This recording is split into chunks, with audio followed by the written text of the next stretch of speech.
Та сайн байцгаана уу? Дараагийн бичлэгээр уулзч байгаадаа баяртай байна. Өнөөдөр 1 сарын 23, 2 хоногийн дараа 1 сарын 25-нд аа Дэлхийн ертөнцийн парад планет буюу 1 сарын 21-нд нэгдсэн тэр 6 гаригийн жагсаалтанд 7 дахь гариг маань нэгдэж байгаа. Тэгэхээр өнөөдрийнхөө бичлэгээр бүгдээрээ яг энэ цаг үед энэ өвлийн цаг үед те юун дээр илүү төвлөрөх үү? Дээрэс нь энэ гаригууд маань нэг игнэнд жигсэж байгаа нь цаагаараа биднэрт юг өгч байгаа? Ямар дуудлагыг өгч байгаа?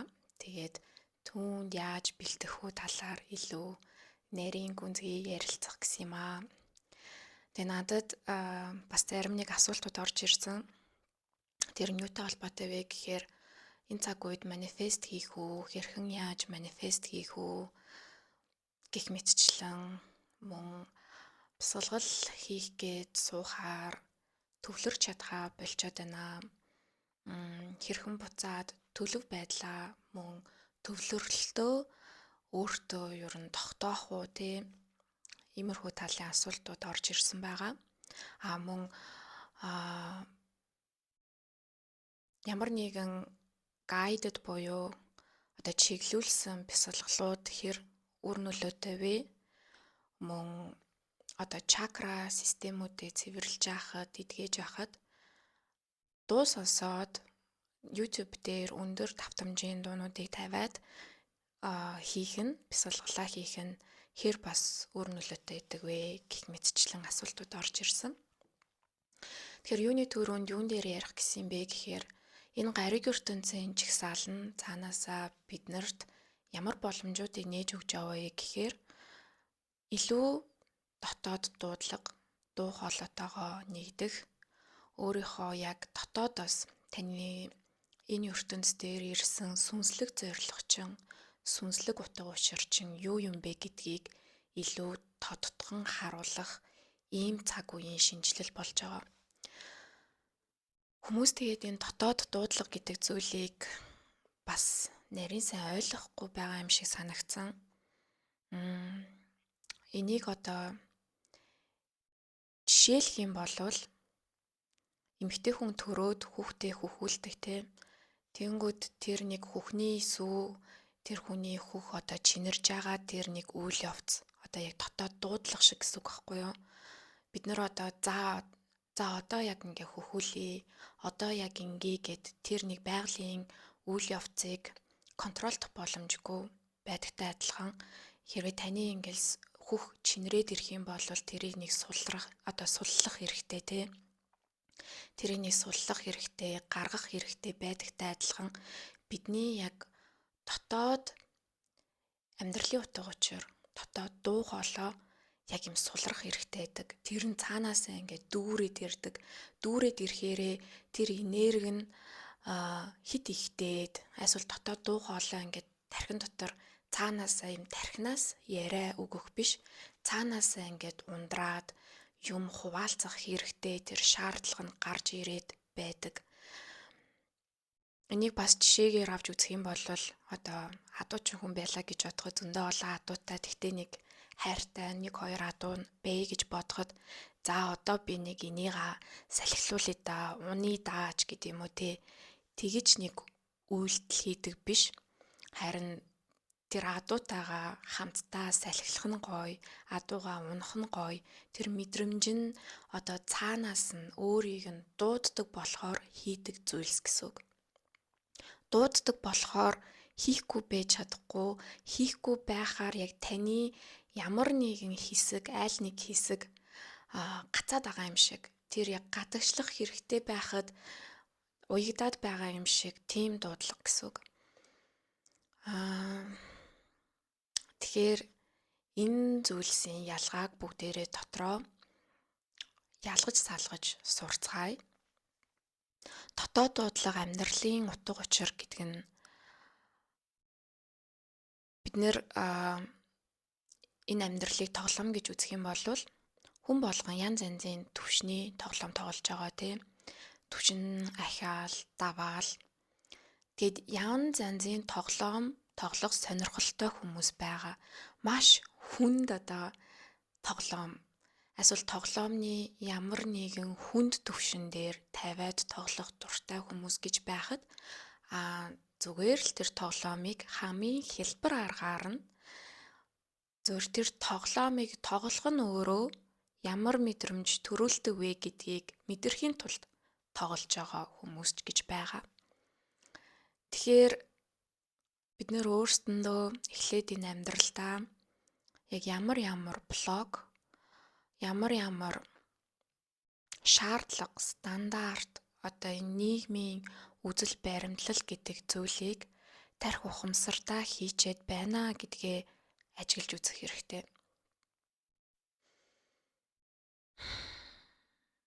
Ингээд ажиглаад үзэх юм бол таны багын итгэл үнэмшил амьдралынхаа утга учирыг олно гэдэг нь маш хэцүү зүйл гэж та итгэж байх юм бол яг тэр замаар л яваад байна. Маш хэцүү.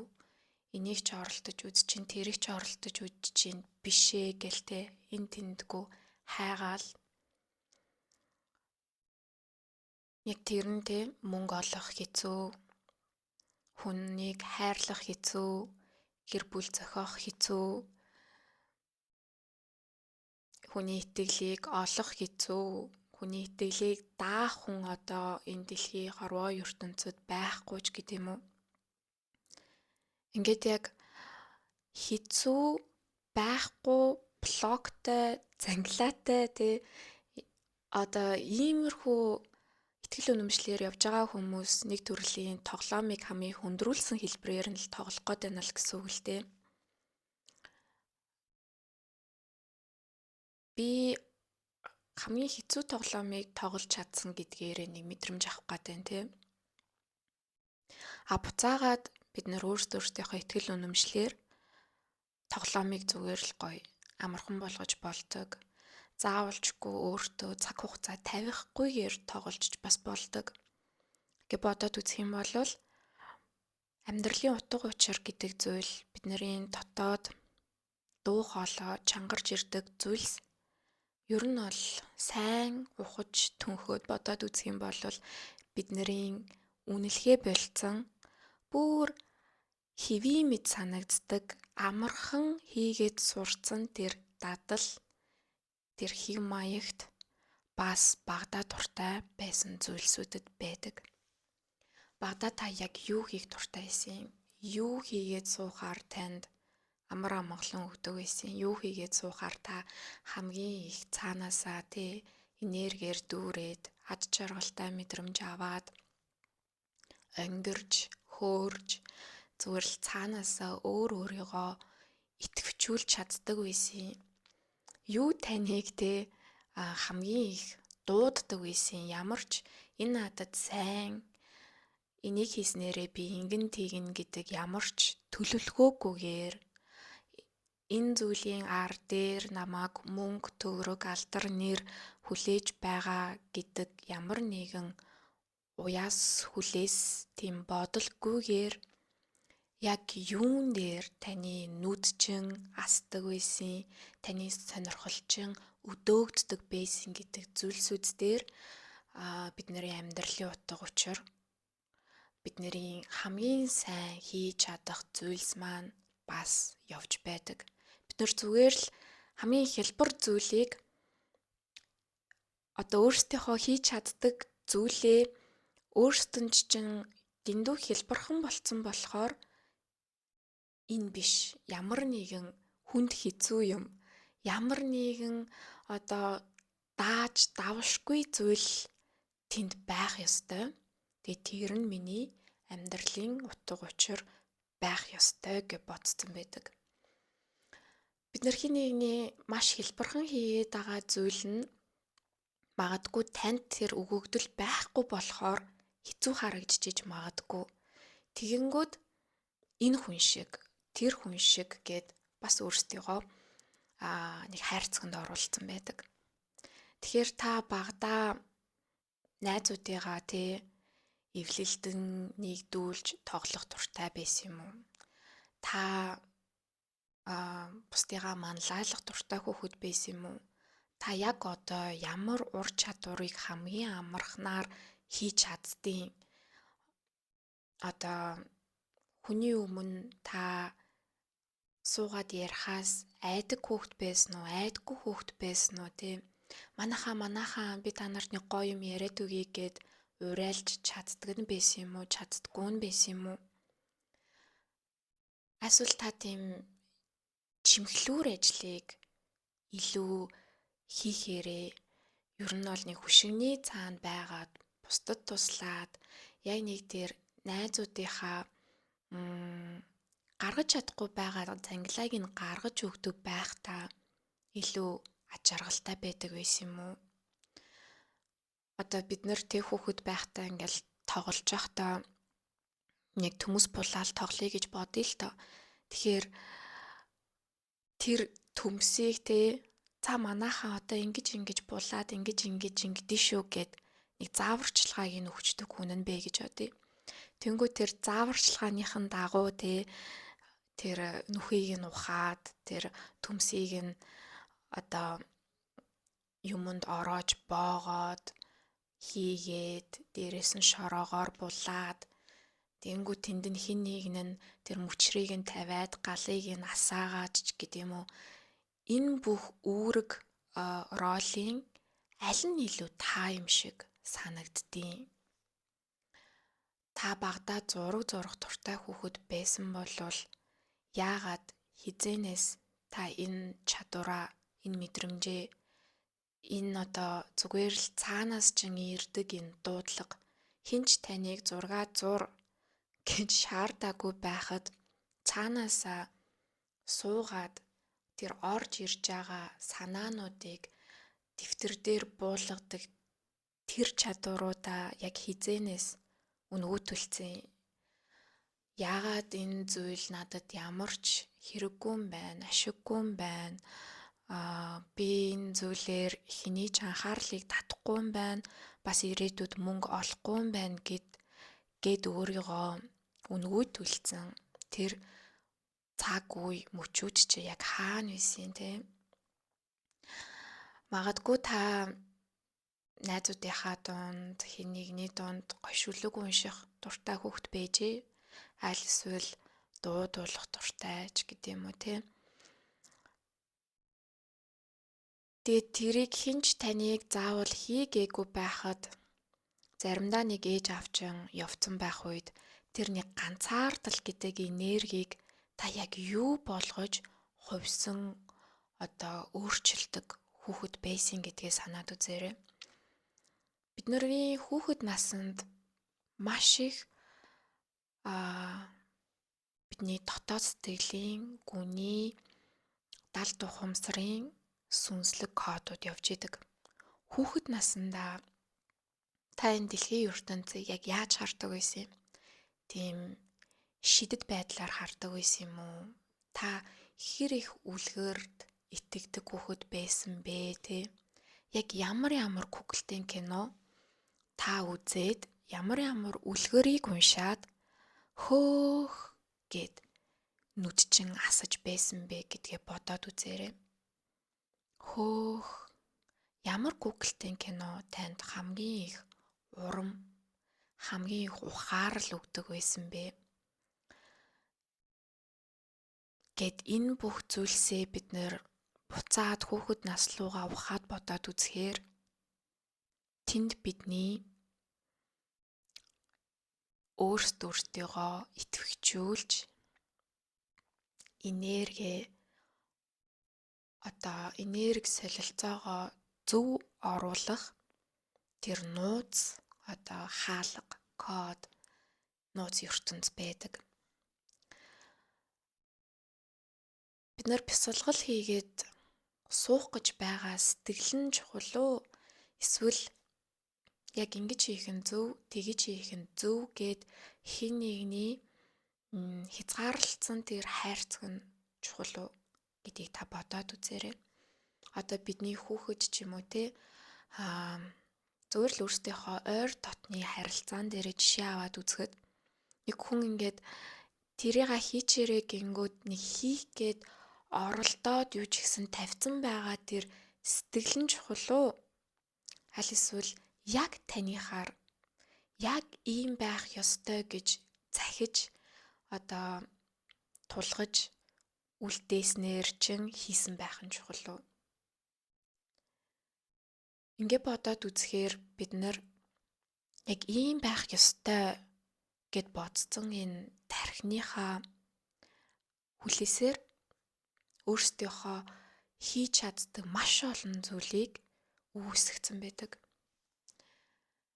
YouTube дээр гоё дууга тавиад, өндөр хэмжээсийн дууг тавиад, ямар ч дууг тавиад таны сэтгэлд чинь таатай байгаа тэр мэдрэмж, хөг, ай, ихшгийг та тавиад тэгээд тэнцэнээсээ та кайф аваад тэгээд бясалгал хийж ингэж заавалжгүй шомбоож суух биш сууж байхдаа тэрэн дотор нүдэ анаад урсгалаа эргүүлээд тэнцэнээсээ сайхан мэдрэмж аваад магадгүй суллагдаад уйлаад тавирах байсан зүйлсүүдээ тавьж явуулаад ингээд танд яг энэ сэтгэлч чинь мэдрэгддэг. Би өнөөдөр хэр үр дүнтэй бясалгал хийж вэ гэдэг чинь. Та өнөөдөр орноосоо босмооргүй баймаар байсан байж болно. Тэгэхэд за би сайхан цэвэр агаарт гарчаад ирээ, амьсгалчаад ирээ гэд зүгээр гараад алхаад тэг алхаж байхдаа би яг энэ цаг хором мөчөд энэ одоо цагт өөртөө бэлэг болгож өгч байгаа энэ одоо цагт юу ч бодохгүйгээр тэр нарыг хараад, тэр тэнгэрийг хараад, ургаж байгаа навчийг хараад, магадгүй цасан дээр гიშгэж байгаа тэр дуугаа сонсоод тэгээ зүгээр л удаанч, хурданч яаж таалахмаар байгаа юм. Зүгээр өөрийгөө ажиглаад, өөрт таатай байдлаар амьсгалаад ингээ явж байгаа нь өөрөө бас л маш гүн гүнзгий бясалгал. Тийм болохоор бясалгал хийхийг хүсэл мөн үйлдээд дууссаны дараа өөрөөсөө би зөв хийсэн үү буруу хийсэн үү гэж битгий асуу. Яагаад гэвэл хийсэн үйлдэл болгон таны тэр зорилт бүр маш үнцэнтэй. Та одоо хүүхэд байхдаа ээж аавыгаа баярлуулж гад аяг тавгаа уугаа тавьчаарэ гингүүд аяг тавгаа уwaахыг хүссэн тэр сэтгэл тэгээд тэрний ар дээр мундаг шүү баярлаа гэж хариу үйлдэлийг л хүлээж исэн. Тэгэхэд орж ирээд магадгүй ингэж дутуу уугаа тахта яадээ. Ингээд тахта яадیں, тэгээд тахта яадیں, энэ дээр чи юм наалтсан байна. Аяг тавгаа буруу тавьсан байж гэдэг юм уу Таны зөв бурууг шүүгээд ирэнгүүт бид нарын тэр урам унтарч идэг. Тэгэхээр өөртөө тэгэж битгий хатуу хандаарэ. Ягаад гэвэл энэ сүнслэг хөгжил одоо та өөрийнхөө амьдралын утга учирыг олох гээд явж байгаа энэ зорилт, энэ нэг аялал, сайхан юм аяллалын тоглоом гэж хэлж болно Энэнд хинч танд дүн тавих гээгүй бөгөөд тааж өөртөө дүн тавих гээд юусоо хэрэггүй. Та зураг зүгээр зурмаар байгаа сэтгэл нь тэгээд та магадгүй зүрхэл сайн зурдаг гэж магадгүй ганцхан мод, магадгүй байшин, өөр юу ч хийдин Сэтгэлээс чинь ундран гарч байгаа тэр мэдрэмж тэгээд миний дотор юу хамгийн их давмгаа байдсан бэ гэдгийг дараа нь зурган дээрээсээ ажиглах тэр ажиглалт нь чухал болохоос биш хин нэгэнд батлан харуулах гэж яг хин нэгэнд таалагдах гэж эсвэл бусдын мэрэгжлийн зураачтай өөрийгөө харьцуулах гэж зурж байгаа зүйл ерөөсөө биш. Та зурж байхдаа таны энерги суларч байгаа, таны бодол тайвширч байгаа. Та тэр бодлыг, тэр хийсвэр зүйлийг цаасан дээр буулгаж чадж байгаа тэр үйлдэлчин өөрөө дараачийн зорилтоо илүү тод харахад л тусалж байгаа нэг техник, дадал. Бид нэг онол үзэн тэгээд дадлага хийн гэж байдэн штэ тий. Тэгэхээр маш их онлоор толгоогоо бөмбөгцсөн. Гэтэ тэрийг сулалдаггүй, гаргадаггүй. Тэгээд бүгдийг мэдэгч нэг тийм том толгойтой. Толгой нь ингээ маш юм тий дүүрсэн. Гэхдээ яаж тэрийг задалж хүнд хүрэхээ мэддэггүй, өөрийгөө суллахаа мэддэггүй, мөн түүгээрээ яаж энэ амьдралд өөрийнхөө хүсэж байгаа бодит байдлыг бүтээж чаддаггүй байх юм бол ерөөсө тэр их том яг үзээч ч хэрэггүй яг үнэндээ. Яагаад гэвэл бидний хэрэгжээгүй бодол болгон өөрийнхөө ухамсарыг дүүргэсэн тэр их мэдлэг бүр бидний энергит юу гэж байдаг вэ гэхээр энергийг ийш тийш нь задлаад хизээч нэг зүйл рүү төвлөрж фокуслж чадхаа болиулаад идэг. Нэг ёсны одоо орчин үеийн алдарт те ADHD гэдэг өвчин ч юм уу. Тиймэрхүү зүйлс болж хувирч идэг. Тэгэхээр бясалгал хийх гээд хүссэн тэр сэтгэл гаргасан тэр цаг нь өөрөө маш чухал. Тэгэл болоо. Тэгээд бид нэр ингээ хийгээд явж байхад илүү их дотоод мэдрэмжтэйгээ холбогдож сурдаг. Заримдаа бид нэр 5 минут л хийгээ болмор санагдаж болно. Анхаарал чинь төвлөрөхгүй байвал зүгээр. Тийм л өнөөдөр тийм л байх ёстой юм билгүй дээ. Маргааш гэдэг өдөр байгаа тий. Бид нэр юмыг одоо энэ бүх юм хурдан хувьсаж өөрчлөгдөж байгаа мэдээллийг маш буянхан болгож хүмүүст хүргэх гээд байгаа энэ орчин үед өөртөө ч гэсэн маш их яаруулаас урцсан. Маш хурдан өөрчлөлт гэдэг, хувьсгал гэдэг маш хурдан байх ёстой юм шиг хүлээлтэнд орсон гэсэн үг. Тэгэхээр бидний дотоод дуу хоолойг хөгүүлж өгдөг зүйлс бас амьдралын тэр дуудлага, утга учирыг дөхүүлж өгдөг зүйлс таны хамгийн сайн хийж чаддаг зүйлсүүдэд байдаг. Яагаад та тогооч нар зөндөөл байдаг тий? Хоолоор жишээ авах юм бол зөндөөл их тогооч байна. Гэхдээ хитгэн л тогоочийг харчаад за стейк шардаг тогооч нь хамгийн мундаг юм байна. Хамгийн өндөр цалинтай юм байна. Би сайн стейк шарч чаддаггүй юм чинь би тогооч биш гэд өөрийгөө үгүйсгэн гэдэг бол хязгаарлагдмал оюухан. Тэгэхээр тогооч тэгээ хоолны төрөл маш олон байдагтай адилхан энэ сүнслэг замнал дотор маш олон хөтөчнөр, маш олон төрлийн бясалгал, маш олон төрлийн дадал техник байгаа. Гэтэ тэр болгоноос та хайж явахтаа биш, харин өөрийгөө сонсож сурахтаа би яг ямар төрлийн хүн билээ? Надад ямар төрлийн зүйлс таалагддаг билээ?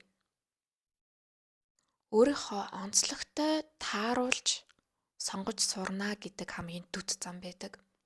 Тэрнээс биш өөрийнхөө онцлогийг няцааж, үгүйсгэж, заавалчгүй тийм л зүйлийг би сурна гэдэг болвол бас л нэг эго төөрөгдөл.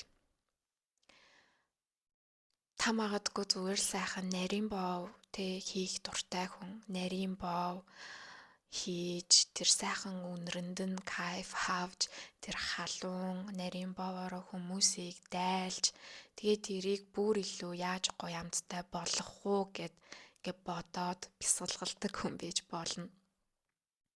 Тэгэнгүүт хин нэгэн танд нарийн бов муу, нарийн бов ийм тийм гэж хэллээгээд та заавалчгүй хорхог хийдэг ч юм уу стейк шаарддаг хүн болох албагүй штэ. Та магадгүй зүгээр л хийж байгаа зүйлээ орчин үеийн энергит тааруулъя гэж бодвол би яаж энийг гоё глютен фри хийх үү гэдэг юм уу? Би энийг яаж илүү гоё хайр шингээж хийх үү гэл. Ингээд хөгжүүлээд байгаа зүйл дээрээ хөгжүүлэлт хийн үү гэхээс биш огт байхгүй зүйлээ хин нэгэнд гоё харагдаад байна. Хин нэгэн яг тэр л зүйлээр мундаг болоод байна гэж явах нь өөрөө маш холын зам, дуустдаггүй, байнгын хайлтын зам, нэг хаалга онгоолгоол энэ бас л биш байх шиг байна гэж хаадаг зам гэсэн үг. За ийм байна. Тэгэд одоо энэ 7 гаригийн чагсаалт гэж болоод байгаа парад планет маань биднэрт дотоод дуу хоолойг идэвхжүүлж өгж байгаа цаанаас нь. Тэгэхээр энэ цаг үед та яг одоо ажилдаг ажлаа биш магадгүй яг одоо өөрийгөө нэг хайрцагт оруулсан байгаа төрхтөө биш.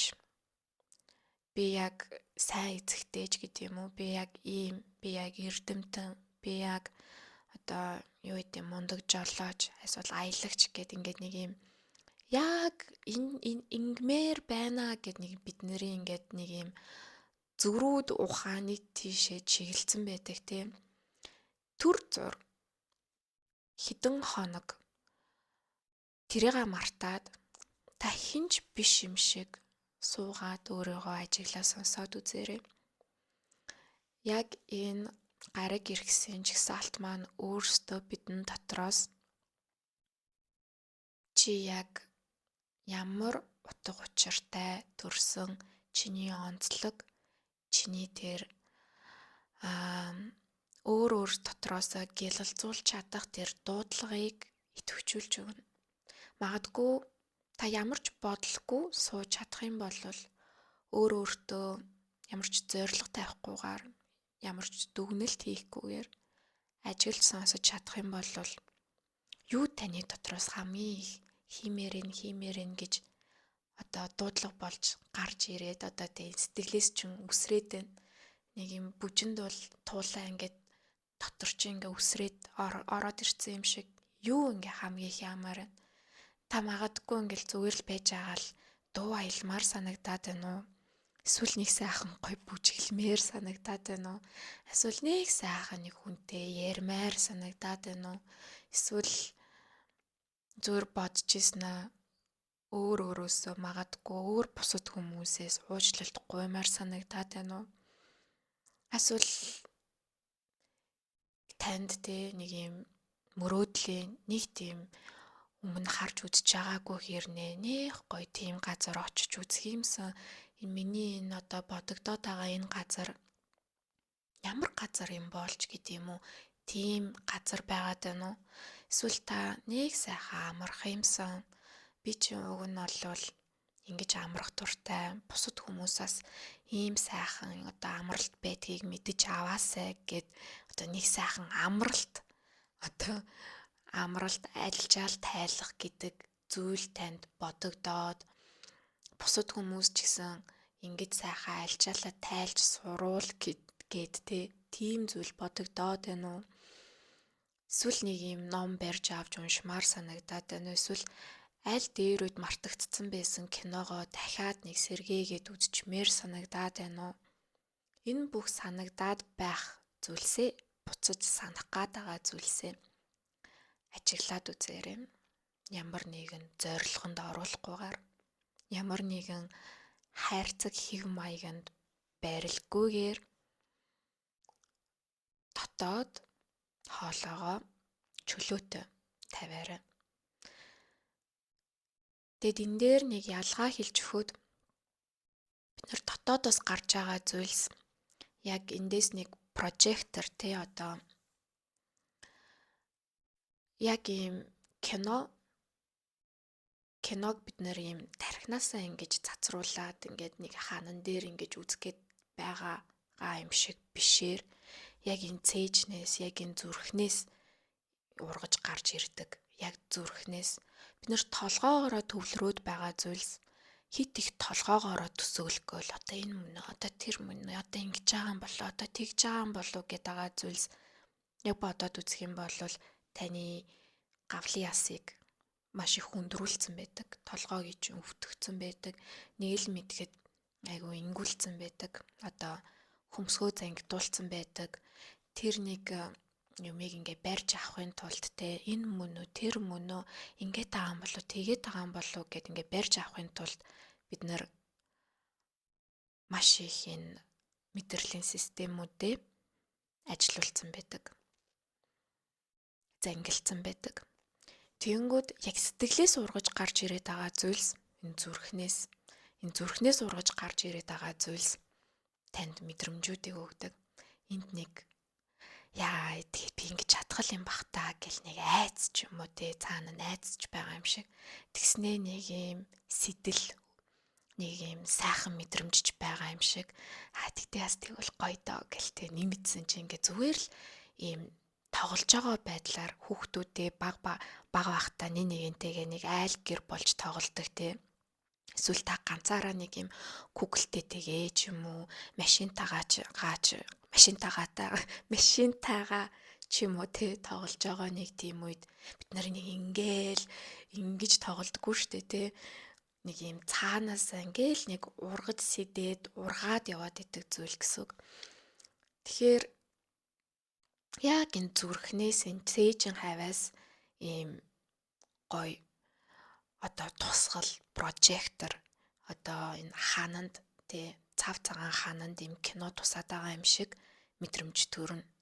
Тэг тэндээс чинь юу ургаж гарч ирээд байна те юу таныг хөглөхөд хамгийн их дутагдсан байгаа зүйлс чинь гарч ирнэ. Танд сайхан хөнгөн амархан мэдрэмж өгөх зүйлс чинь гарч ирнэ.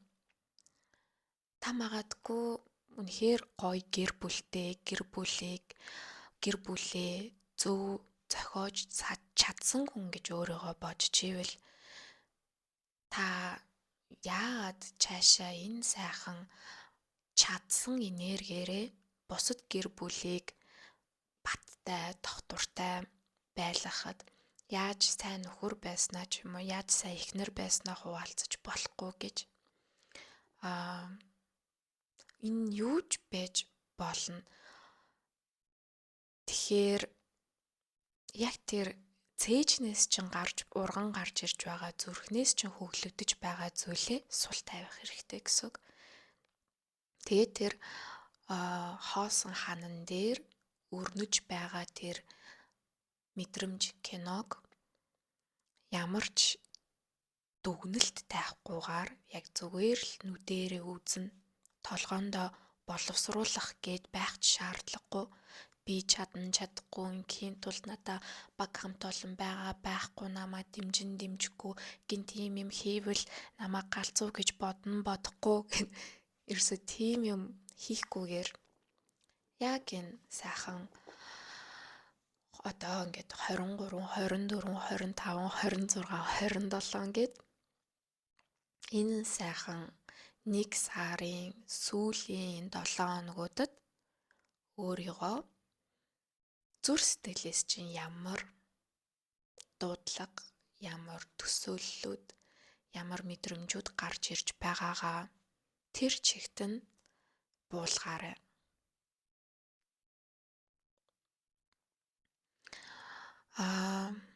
Бид нар тэгээд энэ нэг бясалгал, энэ сүнслэг замд өдөр болгон жаргалтай байх юм шиг, өдөр болгон амар амгалан тайван жаргалтай байх гад тэр төлөв гэдэг зүйлээс маш их зуурч гад идэг.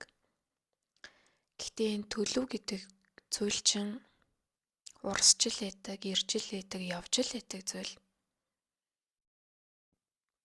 Та нэг өдөр гунигтай мэдэрч ивэл нэг өдөр цаанаасаа л нэг л гунигтай, нэг л хүн дэм таныг дарцсан юм шиг, буцаад юу ч мэдэхгүй байгаа юм шиг, өөрийгөө жижигхэн жоохон охин шиг ч юм уу мэдэрч байгаа болвол яг тэр өдөр, тэр үедээ та өөртөө хүлийн зөвшөөрөл хайрыг л өгөх хэрэгтэй байна л гэсэн үг. Тийм ч бас байж болно шүү дээ. Бид нэр сайнтай муутай байж сав дүүрдэг гэдэг те. Тэрнтэй адилхан дотоод гунигаасаа дотоод тэр гуниг өвдөлд шархалсан зүрх магадгүй өөр өөртөө гомдсон, өөр өөртөө шантарсан, бусдад гомдсон гэд энэ зүйлсээс цухтаах гэж оролдоод хизээ нэг өдөр зүгээр тэр зүйлсийн бөөгнөрлийг гинт авдаг. Та өдөр өдөрт нь мэдрээл явцсан байсан бол өдөр өдөрт нь заавал дахиад тэр гуниг ирчлээ, ямар амар юм бэ гэж хүлээж авахгүйгээр өөртөө амрах өдрийг олгоцсон байсан бол өөрийгөө зүгээр гунигтай байж болно штэ гэд хүлийн зөвшөөрсөн байсан бол та заавалчгүй зургийг бидний энэ амьдралын өнгө тэр чигтээ дандаа ад жаргал, улбар шаар, ягаан, шаар, улаан, ногоон гэл дандаа тод өнгөнүүд байсан бол хин нэгэнд бас л уйтгартай. Тэрнээсээ дахиад залах нь яг байнгын ад жаргалаас ер нь бол эволюц буюу хөгжил ирдэггүй. Тэгэхээр бэрхшээлийг, гунигийг, өвдөлтийг энэ бол байгалийн зам гэдгийг хүлийн зөвшөөрөөд байх ёстойгоор нь байлгаад тэгэд ийм өдөр ч гэсэн байдаг да, ийм үе ч гэсэн байдаг да, ийм үл ойлголцоо ч гэсэн байдаг да гэд хүлийн зөвшөөрөөд тэгэд өөрийнхөө үнэхээр дүүрэн байдаг, ад жаргалтай байдаг, хинч таныг талархаарай гэж хэлээгүй байхад л талархмаар санагдаад байдаг тэр үеэ эргүүлэн санах хэрэгтэй. Тийм ч үе бас байдаг шүү дээ. Бүр гинтл нэг өдөр сэрэл энэ бүхтэй хизээж зовж байгаагүй юм шиг тийм мэдрэмж авах үе биднэрт байдаг тий. Дандаа л гинт баяр баясгалтай ад жаргалтай байсан юм шиг. Тэгэл бүх юм өөдрөг санагдаал, гэгээлэг талаараа харагдаал, цаанаасаа сайхан дуу сонсоол, цаанаасаа сайхан гараал алхмаар, тасгалаа хиймээр, бясалгалаа хиймээр, амьсгалынхаа тасгалыг хиймээр, тийшээч нэг юм амжуулчмаар, ийшээч нэг юм амжуулчмаар цаанаа л дүүрэн тэр өдөр гэж байдаг. Тийм энергийн цохилтолгоон гэж байдаг. Тэр үе чинь ч гэсэн ирнэ штэ. Тэгтээ цаанаасаа бороотой өдөр гэж байдаг, засан шуургатай өдөр гэж байдаг. Энэ бас л байгалийн зам. Тэгэхээр бид нэр төлөвөө дандаа нэг төлөвт барих гад байна. Тэр нэг төлөв нь заавалжгүй амар амгалан ад жаргал, хайр байх ёстой гэд байхаар бид нэр нэг зоосны нөгөө талыг нөгөөсгээд байгаа аахгүй юу? Тэр хайр гэдэг зүйл чинь хизээ биднэрт үнэлэгдэж үн цэнээ өгж мэдрэгддэг. Заримдаа бид нар алдсны дараа, заримдаа бид нар хин нэг гүнзгий гомдоосны дараа, өөрсдөө гомдож үзсний дараа тэр нэг боломж гэдэг зүйл чинь боломжийг алдаж үзсний дараа боломжийг үнэлэх хэрэгтэй юм байна гэдэг ухаарл нь орж ирдэг.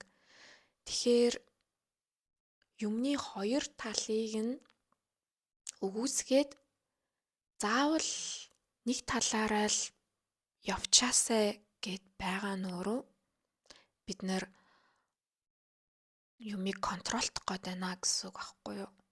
Юмыг хянах гад, юмыг заавал өөрийнхоороо байлгах гад байна гэсэн үг. Одоо дэлхийн ертөнц ч гэсэн биднэрт тэр дохиог өгж байгаа тийм. Хүний одоо энэ техник, технологи, энэ ухамсар, оюун, дэндүү хөгжөөд зүрхнээсээ холдоод тэгээ бид нэр үүлийг ч гэсэн буудаад бороо оруулчихъя.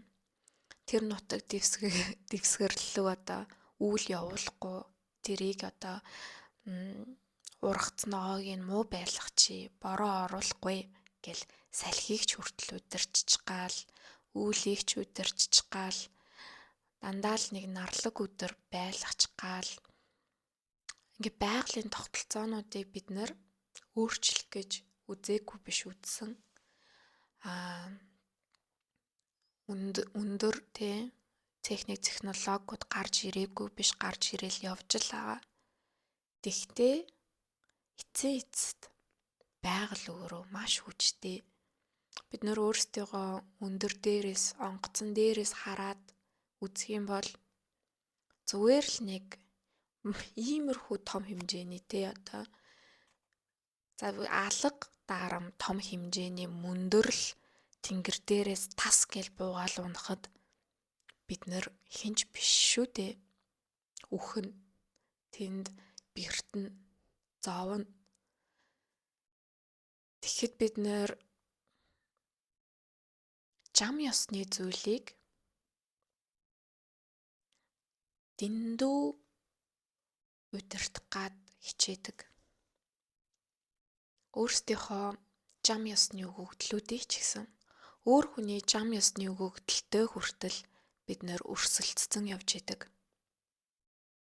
Өөрсдийнхөө дотоодыг өнгөлөхгүйгээр өөр бусдын дүр төрх, хувц, үнэр гой санагдаад идэг.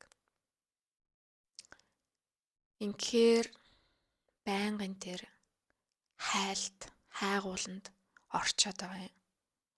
Тэг хайгаад явж байхад энэ эго бас өөрийгөө маш завгүй байна гэж бодоол өөрийгөө их зүйлийг мэддэг, их зүйлийг хайсан, ойлгосон гэл илүү баталгаажил яваад идэг.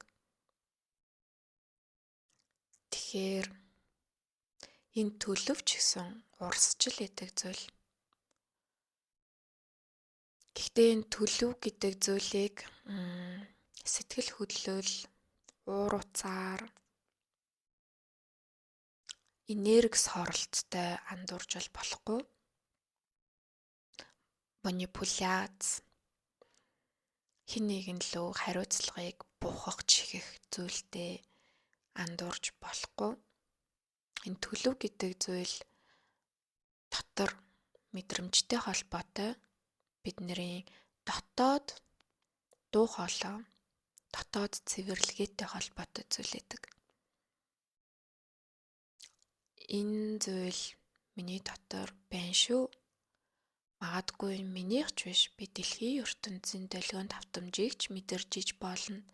Дийлэн хүмүүсийн нийтийн ухамсарыг ч мэдэрж иж болно. Тэгээд тийм ч бас байж болно. Тэгээд цаг үе одоо ийм л байгаа юм байна да гэд даруухан байх. Энэ зүйлдээ тэмцэлт гээд хэрэггүй. Тэмцэл өөрөө дандаа тэмцлийг л авчирдаг.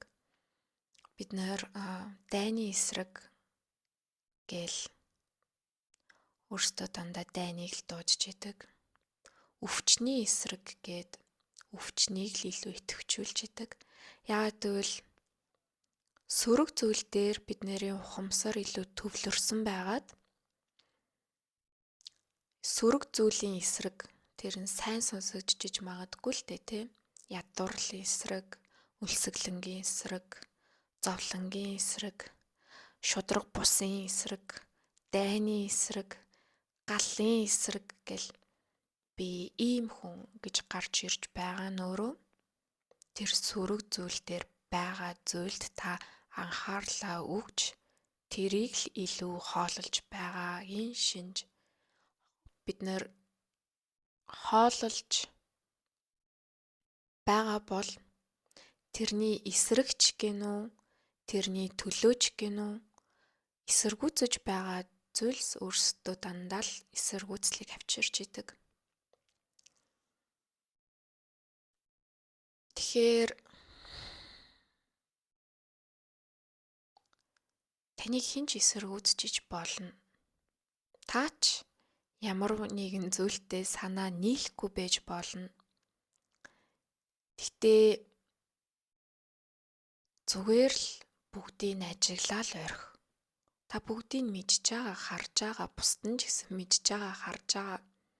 Гэхдээ тэр зүйлийн төлөө энерги өгөөд тэмцээж ч юм уу, гатлах гаач ч юм уу,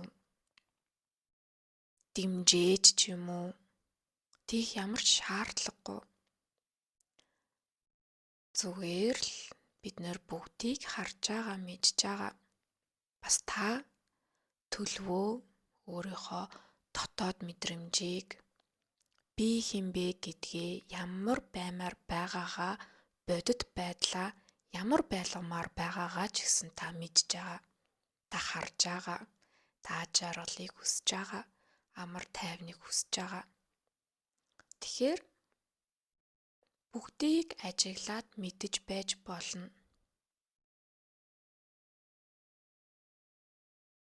Тэглээгээд оролцох шаардлагагүй.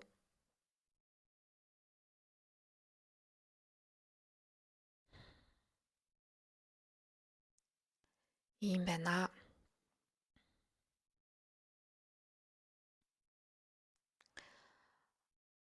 Энэ 2025 он цаанаасаа хүмүүсийг маш их сэтгэл дотроо шинжилэл хийхэд урайлан дуудах жил болно. Ялангуяа одоо эрэгтэй хүмүүс дээр анхаарал төвлөрсөн явж байгаа. Одоо дэлхийн ертөнд огторгуу, их үүсвэр, бурханч гинөө юу гэж нэрлэх нь яг тэмж чухал биш. Хамгийн гол нь биднээс дээшээ дээд ухамсар байгаа гэдгийг бид нар мэдж байгаа тийм. Энэ нэг энерги гэдэг зүйл бидэнтэй ажиллаад байдаг гэдгийг мэдж байгаа. Тэгэхээр энэ 2025 онд маш олон эрчүүд сэрж эхэлнэ. Ухаарлыг авч эхэлнэ. Илүү гүнзгий юмсыг харж, бодож, тунгааж өөрсдөн дотор нь ямар нэгэн зүйл дөргиж эхэлнэ гэсэн үг. Өмнө нь эмэгтэй хүмүүс ажиглаад үзэх юм бол энэ ухамсар сүнслэг замаар илүү ордог, илүү гэрлийг гийгүүлэх гэж өөрсдийнхөө аз жаргалыг дуудах гэж өөрсдийнхөө амар амгалан тайван байдлыг мэдрэх гэж ямар нэгэн зовлон, шанал, санаа зовнилтоос гатлах гэж гэл олон шалтгаанаар сүнслэг замнал руу орж исэн бол одоо эрэгтэй хүмүүст тийм зүйл болж байгаа.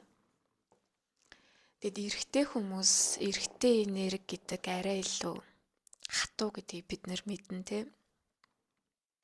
Арай илүү хатуу эмэгтэй хүнээс байгалийнхаа зам ёсоор илүү хүчтэй,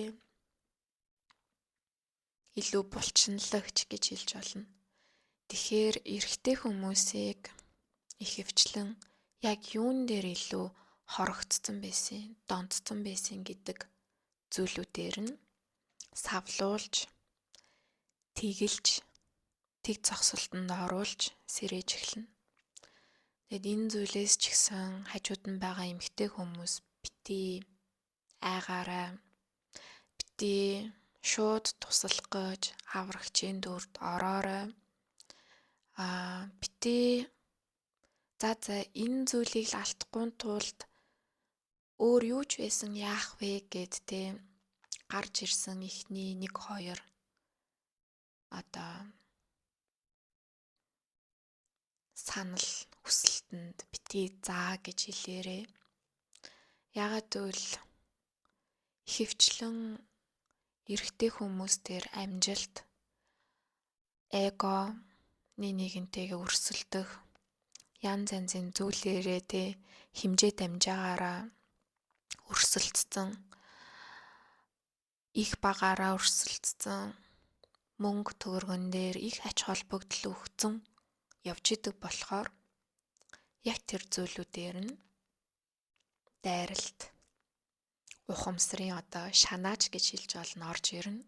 Тэгэд энэ нь бас л зүгээр л байгалийн химийн үзэгдэл явагдаж байгаа. За тэгэхээр манифест хийх үү, энэ цаг үед манифест хийвэл хэр үр дүнтэй вэ, маш үр дүнтэй гэж сонссон гэж асуулт тавьсан хүмүүст хандаж хэлэхэд манифест гэдгийг яг юу гэж ойлгоод байна аа? Яг нэг юм дүүрэхгүй байгаа савыг л дүүрэх гээл тэгэл дараачийн хүсэл лэл ингээл бодоол би энийг хүсэж гин, гуйж гин, надад энийг өгөөч гэл ингээл дуудаал байна уу?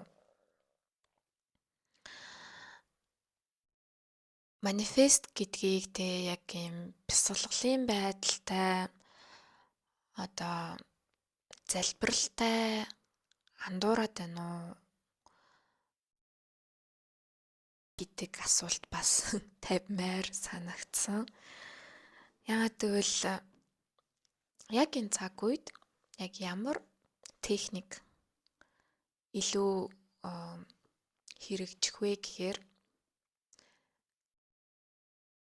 бусдыг уучлаагүй зүйл байвал уучлаарай. Гэтэ тэрийг заавалжгүй те би бүр яг чин сэтгэлээсээ ингэж тэгж гэхгүйгээр зүгээр дотроо байгаа гомдол дээрээ ухамсарынхаа гэрлийг тусгаад үзээрэй. Дотроо байгаа гомдол. Тэгэхээр тэр хүнд гомдоод байна уу? Өөртөө гомдоод байна уу? Аль талаас нь уучлах хэрэгтэй. Яагаад гэвэл гомдол гэдэг зүйл биднэрт үеийн үрээрээ л ирж байдаг. Нэгт. Хоёрт гомдол гэдэг зүйл ганцхан нэг талаас нь уучлаад арилдаг зүйл ерөөсөө биш. Хоёр талаас л явагдаж идэг. Та тэр хүнийг уучлаад өөрийгөө ч бас уучил. Тэр үед тэгж өөрийгөө гэмтээх, гомдоох байдалд орсон байсан. Зүгээр штэ бид нар бүгд л мэддэггүй, алддаг, гомддог, шархалдаг, мдээгүй болж. Мдээгүй зүйлс олон л байдаг. Ямар нэгэн нөхцөл байдалд ар дээр нь те уучлахад хэцүү нөхцөл байдалд орсон байсан нь уруу таталцж байна уу? Гинтийн үйл явдалч байна уу? Юу ч байна уу?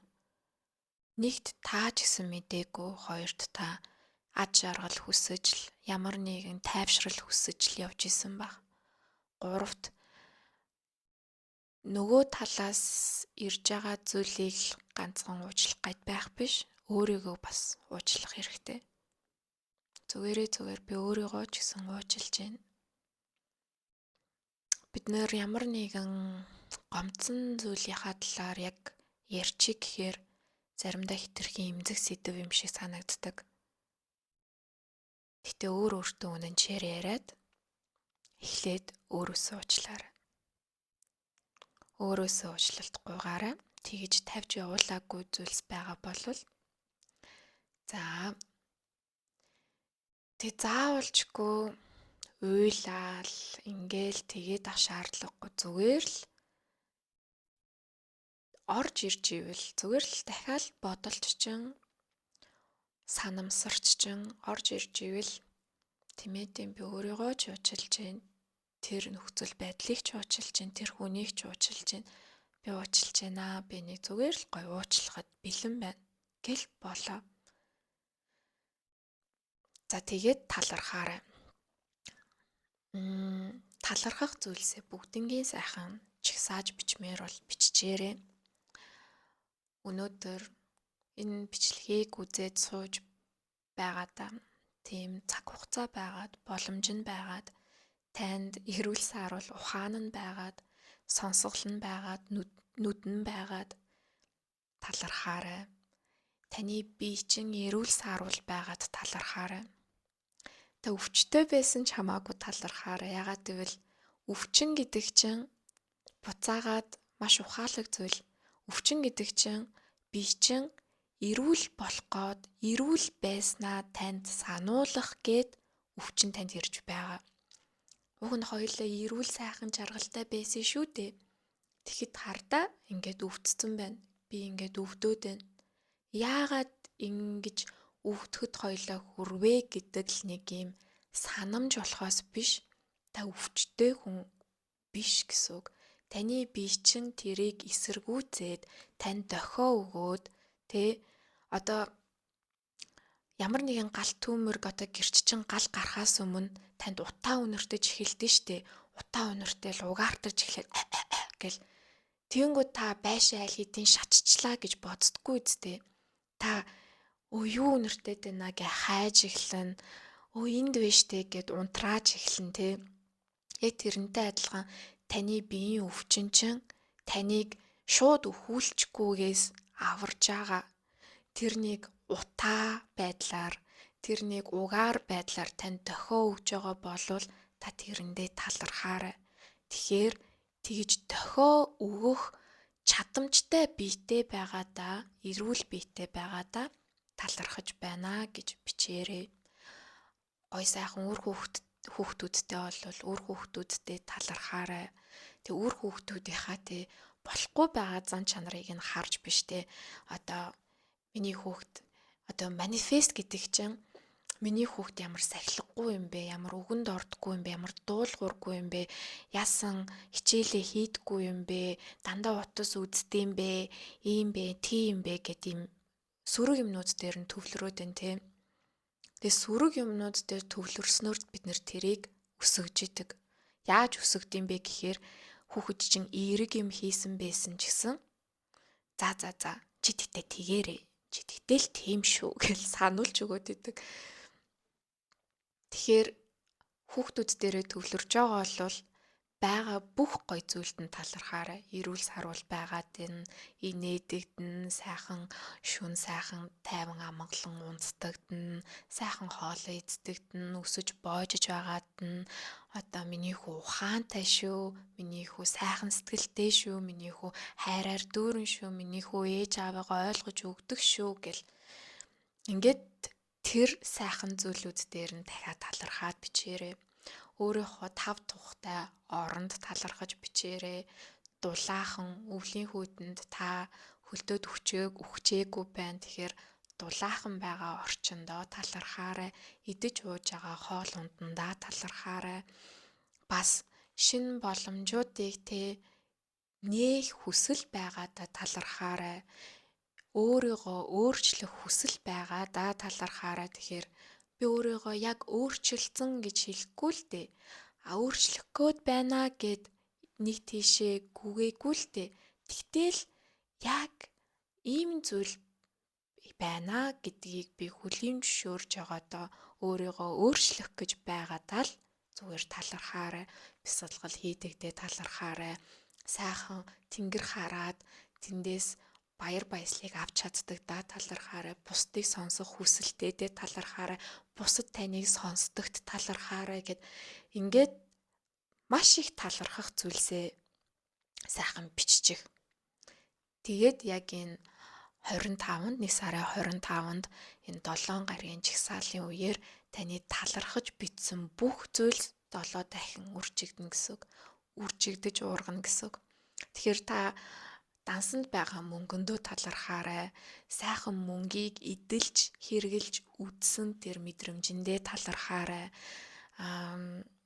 Сайхан хувцсандаа талархаарай. Хувцаа уваагаад сайхан үнэр оруулаад өмсөөд гардагдаа талархаарай, усанд ордогдоо талархаарай те сайхан цэвэрхэн өссний мэдрэмжийг та мэдэрч үзсэндээ талархаарай, сайхан массажинд те ордогдоо өөртөө зориулж амьсгалын дасгал хийдэг дээ гэл зөндөө олон зүйлээ бодож үзээ талархаарай.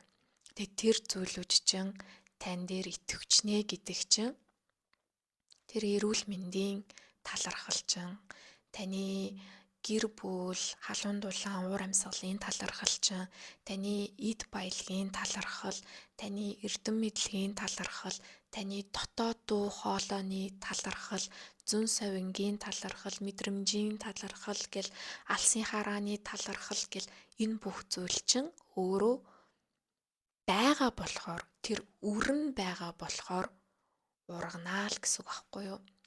Дэлхийн ертөнд зогторгоо их хүйсвэр бурхан тэрий чинь усалж ургуулж өгчл чадна. Харин хүссэн гэдэг чинь нэг ёсондоо танд байхгүй. Тэгээ тийм аль нэг ирээдүйдтэй тэр байгаа. Тэгээд өгснийхэн дараа л би талархна. Авсныхаа дараа л би талархна. Одоо байгаа юм надад хангалтгүй байна, дутуу байна, би харахгүй байна, мэдрэхгүй байна. Тэгэхээр тэнд л нэг юм байгаад байна гэд тийшээний энерги зарцуулна гэдэг чинь та дахиад өөрийгөө одоо цагт биш аль нэг өнгөрсөн ирээдүйд ийм байх ёстой, тийм байх ёстой гэдэг хайрцаг нь л уяад байна гэсэн үг. Тэгээ тэр талархлаас таны тэр үржигдэж байгаа тэр мэдрэмжээс дутуу зүйлээ оруулж ирэхэд бол маш амархан.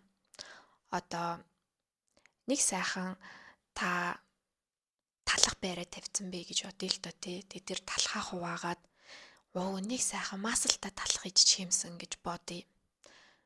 Тэр зүгээр л талах нь байгаа бол маслыг нь олоод түрхэхэд амархан л ахгүй юу?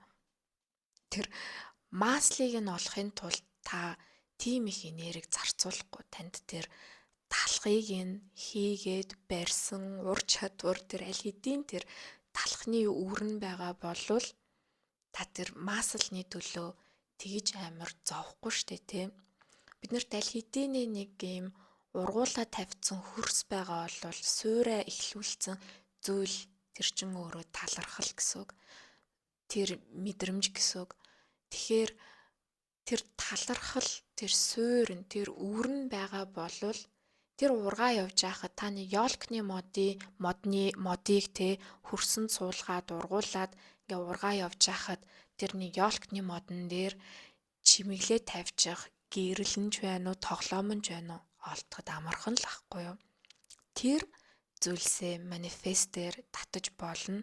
Харин өөр дотор чинь те хайр байхгүй байвал, талархал байхгүй байвал үнэхээр тэр мөнгө эд баялагийг захиран зарцуулах тэр энерги, тэр өгөөмөр сэтгэл нь тэр гамнах, тэр хайрлах энийгээ өсгөн үржүүлэх зөв мэдлэг, мэрэгэн ухаан нь байхгүй байвал хөрсөн бэлдэгдээгүй газар өрнж гисэн суухгүй.